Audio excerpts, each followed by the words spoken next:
پھر مجھے کربلا یاد آ گیا کہ یہی مہینہ تھا، 10 محرم تھی اور جمعے کا دن تھا اور نماز کا وقت داخل ہوا تو امام علی مقام نے اپنے لشکر کے سردار زہیر سے فرمایا ان سے کہو جنگ بند کریں یا تھوڑی دیر کے لیے رک جائیں، میں نماز پڑھ لوں، ہمیں نماز پڑھنے دیں۔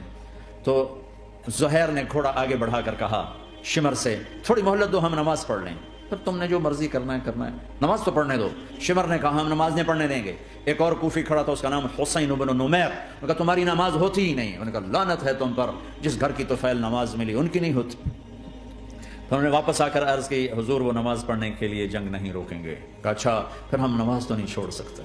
میرے رب کی قسم اگر حسین نماز نہ پڑھتے تو انہیں کوئی فرق نہ پڑتا، لیکن ایک فرق پڑتا کہ پھر پیغام ادھورا جاتا، میسج ادھورا جاتا، اور میسج یہ دینا تھا کہ زیر خنجر بھی یہ پیغام سنایا ہم نے کہ ہم نے تلوار کی دھاروں کے نیچے بھی سر جھکانا ہے اور ہم نے تڑپتے جسموں کے ساتھ بھی سجدہ کرنا ہے اور ہم نے زخمی جسموں کے ساتھ بھی اللہ کے سامنے رکوع کرنا ہے اور ہم نے خون آلود جسموں کے ساتھ بھی رب کے سامنے کھڑے ہو کے آنے والی نسلوں کو پیغام دینا ہے کہ نماز وہ ہے جسے اس وقت میں بھی نہیں چھوڑا جا سکتا، تاکہ کوئی یہ کہہ نہ سکے میں کیسے پڑھتا، میری جاب تھی میں کیسے پڑھتا، میری آنکھ نہیں کھلتی میں کیسے پڑھتا، میری عادت نہیں۔ اللہ کی قسم یہ جنتی نہیں تھے، جنت کے سردار تھے، صرف جنتی نہیں تھے، جنت کے سردار تھے، صرف جنتی نہیں جنت کے سردار۔ اور یہ سرداری کب ملی؟ محنت کے بعد نہیں، پہلے ہی ابھی ماں کا دودھ نہیں چھوٹا تھا کہ میرے نبی نے فرمایا حسن حسین جنت کے نوجوانوں کے سردار ہیں۔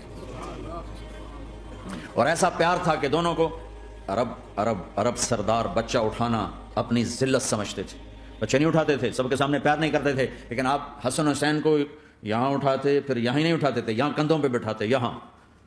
اور ایک عرب بدو حیران ہو کے دیکھ لیں یا رسول اللہ یہ آپ کیا کر رہے ہیں؟ مطلب کتنی عیب کی بات ہے کہ آپ جیسا سردار اور یہاں بچوں کو بٹھایا ہوا ہے۔ کہنے لگا آپ ان سے بہت پیار کرتے ہیں؟ کہا ہاں میں ان سے بہت پیار کرتا ہوں، اور صرف میں نہیں کرتا، اللہ بھی ان سے پیار کرتا ہے۔ اور بتاؤں جو ان سے پیار کریں گے اللہ ان سے بھی پیار کرے گا، جو ان سے محبت کریں گے اللہ ان سے بھی محبت کرے گا، اللہ بھی ان سے محبت کرے۔ پھر ہم نے دعا مانگی یا اللہ جو ان سے پیار کرے تو ان سے پیار کر، جو ان سے بغض رکھے تو ان سے بغض رکھ۔ حضرت حسن سر سے لے کر کمر تک اللہ کے نبی کی 100% کاپی تھی، چہرہ یہ آدھا حصہ اوپر والا نبی کے مشابہ، یہاں سے نیچے پاؤں تک علی کے مشابہ، باپ کے مشابہ۔ حسین اس کا الٹ، سر سے لے کر کمر تک علی کے مشابہ، کمر سے لے کر پاؤں تک اللہ کے نبی کے مشابہ۔ اس مشابہت پر ہمارے نبی کہا کرتے تھے حسن میرا بیٹا ہے، حسین علی کا بیٹا ہے۔ ہائے ہائے کیا کیا لاڈ لڈائے اور کیا لوگوں نے کر دیا ان کے ساتھ۔ نماز جیسے عظیم عمل میں، نماز جیسے آپ رکوع میں ہوتے تو حسن آ کر نہ پاؤں میں گھس جاتے تھے، یہاں سے نکلتے ادھر، یہاں سے نکلتے یوں، سجدے میں جاتے تو کمر پہ بیٹھ جاتے تھے، فرض نماز کا سجدہ۔ تو ایک دفعہ پہلی دفعہ جب یہ قصہ ہوا تو آپ نے سجدہ لمبا کر دیا، بچے کے اتارا نہیں، اٹھے نہیں، سجدہ لمبا کر دیا۔ پچھلے پریشان ہو گئے کہ اتنا لمبا سجدہ کہیں آپ فوت تو نہیں ہو گئے؟ تو جو پہلی صف میں تھے نا انہوں نے یوں کر کے دیکھا، تو چکر کی وہ دیکھا تو حسن کمر پہ چڑھے ہوئے، تو قریب ایک آدمی نے آگے ہاتھ بڑھا کے کھینچنا چاہا تو آپ نے یہاں سے دیکھا ہاتھ آ رہا ہے تو آپ نے اپنے ہاتھ سے یوں اشارہ، نماز میں یوں اشارہ کیا کہ میرے بچے کو نہ چڑھو۔ جب حسن خود اترے پھر آپ سجدے سے اٹھے۔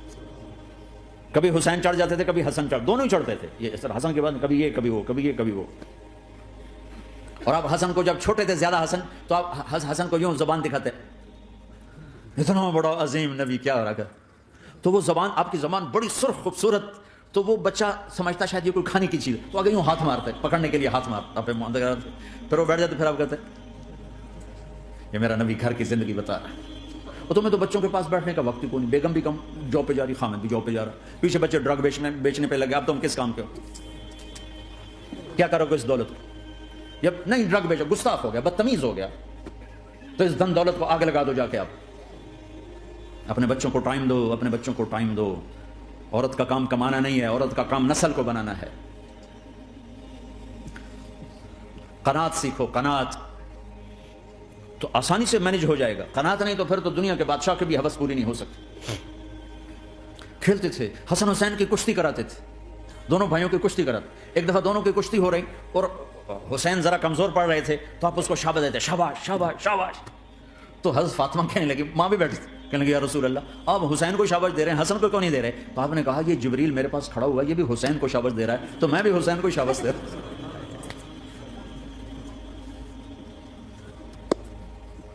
ایسی ہستیاں لیکن ایک سبق ہے، یہ ہونا چاہیے تھا تاکہ امت کو پتہ چلے کہ دین کتنی قیمتی چیز. وہ جی اللہ بڑا غفور الرحیم ہے، میں نہ ہمیں ڈرایا کرو. ہاں اللہ بڑا غفور الرحیم ہے، لیکن اس کا کوئی عدل بھی ہے. رات کا شراب پینے والا اور رات کو مصلی پہ رونے والا برابر ہو جائیں گے؟ تو پھر یزید حسین کو ایک ہی جگہ بٹھا دو، پھر کربلاؤں کے لیے رونا چھوڑ دو. رات کو ناچنے والی رات کو رونے والی برابر ہو جائیں گے. سود کھانے والا حلال کھانے والا برابر ہو جائیں گے. شراب بیچنے والا اور مزدوری کرنے والا برابر ہو جائیں گے. جھوٹ بولنے والا سچ بولنے والا برابر ہو جائیں گے. افنجعل المسلمین کالمجرمین ما لکم کیف تحکمون ام لکم کتاب فیہ تدرسون. اس سے زیادہ واضح کیا بتاؤں کہ میرا رب کہتا ہے کون سی کتاب میں لکھا ہوا ہے کہ ماننے والا نہ ماننے والا برابر کر دوں گا؟ کون سی کتاب میں؟ اللہ کو یہ کہنا پڑ رہا ہے ام لکم کتاب فیہ تدرسون. کس کتاب میں یہ لکھا ہوا ہے؟ ام نجعل المتقین کالفجار. ایک بدماش اور ایک فرمانبردار کو برابر کر دوں؟ کہاں لکھا ہوا ہے؟ ایسی ہستیاں جنگ سے پہلے اونگ آ گئی، آنکھ کھلی تو ہنسنے لگے. بہن نے پوچھا یہ تو ہنسنے کا موقع نہیں، کیوں ہنسے ہو؟ زینب کہا بہن اللہ کے نبی خواب میں آئے، فرما رہے ہیں بیٹا میں لینے آ چکا ہوں. تو اب نہ پڑھے نماز، اب کیا مسئلہ ہے؟ جنت کے لیے تو کرنا ہے سب، یہ جنت کے لیے تو کر رہے ہیں، اللہ کے لیے تو کر رہے ہیں کہ سر دادن و جان دادن نہ آئے از لذت دیدارش خسرو چتواں گفتن سر دادن و جان دادن نہ دیدار خیارے. اس اللہ کے لیے تو سر کٹا رہے ہیں. تو وہ تو راضی ہو چکا ہے، نبی آ چکا ہے، آؤ بیٹا میں لینے آ چکا ہوں. تو اب نہ پڑھے نماز. نہیں برمنگم والوں کو کون بتائے گا کہ نماز کیسی چیز ہے؟ انہوں نے کہا جی وہ نہیں جنگ رو کرے گا. پھر چلو نماز پڑھو. نماز تو نہیں چھوڑی جا سکتی. آدھوں کو روک دیا تم جنگ کرو، آدھوں سے کہا تم نماز پڑھو. آدھوں نے نماز پڑھی، آدھوں نے جنگ کی. پھر جنہوں نے نماز پڑھی کہا تم آگے بڑھ جاؤ، ان سے کہا تم جا کے پیچھے اللہ کے بارگاہ میں سجدہ کرو. 1400 سال کی تاریخ میں ایسے نمازی میری نظروں سے نہیں گزرے، اور ایسی نماز نہیں پڑھی گئی نبی کے زمانے کے بعد. آپ نے بھی صلاۃ خوف ایک پڑھی، تو نبی ہوتا ہے. اور کیا ان کا حال تھا، خون و خون. اپنے خون سے وضو کیے یا کربلا کی مٹی سے تیمم کیے؟ جب سجدوں میں سر رکھ کے سبحان ربی الاعلی کہا ہوگا تو دھرتی میں کیا ہلچل مچی ہوگی. نماز نہ چھوڑا، نماز نہ چھوڑنا، کوئی عورت نہ کوئی مرد نماز نہ چھوٹے.